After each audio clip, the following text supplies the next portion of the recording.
Dans le prochain épisode de Plus belle la vie. Pendant que la police arrête un des évadés, Roland et Kylian se rapprochent. De son côté, Alexandra change d'attitude vis-à-vis de Kevin.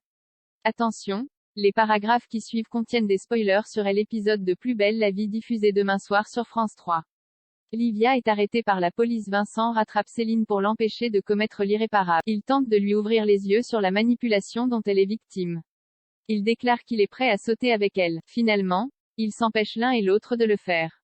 Céline a un déclic et revient à elle, affirmant que Livia est chez elle. Vincent prévient aussitôt Léo. Ce dernier se rend au commissariat pour avertir Revel, Ariane et Jean-Paul. La BRI est envoyée au domicile de Céline.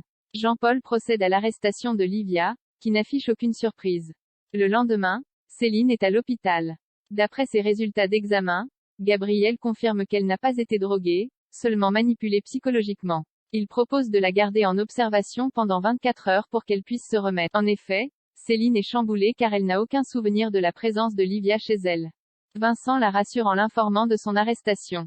Céline remercie alors son ami de lui avoir sauvé la vie. Celui-ci lui conseille de se reposer pendant qu'il va lui chercher quelques affaires. De son côté, Luna vient déposer des petits pains à l'ail dans la chambre de Pavel en faisant croire à Lorraine qu'il s'agit de son péché mignon. Elle sème le doute dans l'esprit de l'ex-détenu quant à sa liaison avec Pavel. Sa stratégie fonctionne car Lorraine est sur la défensive, affirmant qu'elle ne va pas tarder à quitter le pays avec Pavel. Parallèlement, Nathan surprend une conversation entre Stan et Sabrina. Celle-ci avoue qu'il y aura toujours quelque chose de très fort entre eux. Sous le coup de la colère, Nathan entre dans la pièce en braquant une arme en direction de Stan.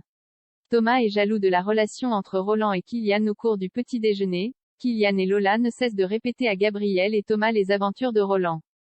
Thomas avoue être vexé de ne pas avoir su autant de choses à ce sujet. Il propose alors à son père de faire une partie de pêche. Mais ce dernier avoue être trop occupé par Kylian.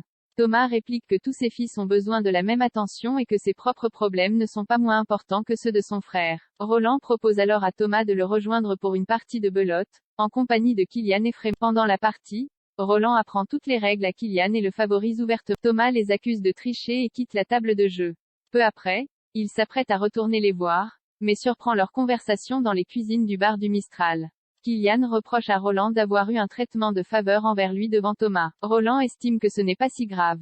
Il est même prêt à confier à Kylian le secret de sa recette d'osso bucco à condition qu'il n'en dise pas un mot à Thomas. De retour chez lui, Thomas se plaint auprès de Gabriel. Il trouve cela injuste que Roland s'accapare toute l'attention des jumeaux alors qu'il ne s'en est jamais occupé. Il décide d'organiser l'anniversaire de Kylian et Lola au Marcy pour rester dans leur bonne grâce. Au même moment, Roland passe voir Thomas pour s'excuser de son manque de loyauté pendant leur partie de belote. Il propose de passer davantage de temps en famille, notamment en organisant une fête d'anniversaire de Kylian et Lola au bar du Mistral. Alexandra change d'attitude avec Kevin en arrivant au commissariat. Kevin surprend Alexandra en soutien-gorge alors qu'elle est en train de se changer dans les vestiaires. Elle n'est pas gênée, même si Kevin lui laisse l'intimité nécessaire pour qu'elle finisse d'enfiler l'uniforme. Après quoi, ils s'embrassent, mais se font surprendre par Ariane qui leur rappelle de bien se tenir. Pendant la pause déjeuner, Kevin et Alexandra mangent ensemble au Marcy. Quand Kevin va régler l'addition, Sylvia s'approche d'Alexandra pour lui confier ses impressions très positives sur le couple qu'ils forment. En se baladant, Kevin et Alexandra continuent d'en apprendre l'un sur l'autre. Ils se rendent compte qu'ils allaient au même camping tous les étés quand ils étaient enfants. Kevin est persuadé qu'ils s'y sont déjà croisés et veut retrouver des photos d'elle de cette époque, mais Alexandra est plutôt réticente, arguant qu'elle préfère se concentrer sur le présent et oublier le passé. Alexandra demande alors à Kevin de l'emmener chez lui. Quand il se retrouve dans la chambre de Kevin, la température monte. Alexandra prend les choses en main et lui fait une fellation.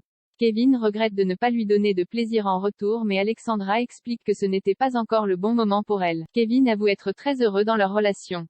Quand il lui déclare ses sentiments amoureux, Alexandra se braque. Elle rétorque qu'il ne la connaît pas vraiment et qu'il ferait mieux de l'oublier.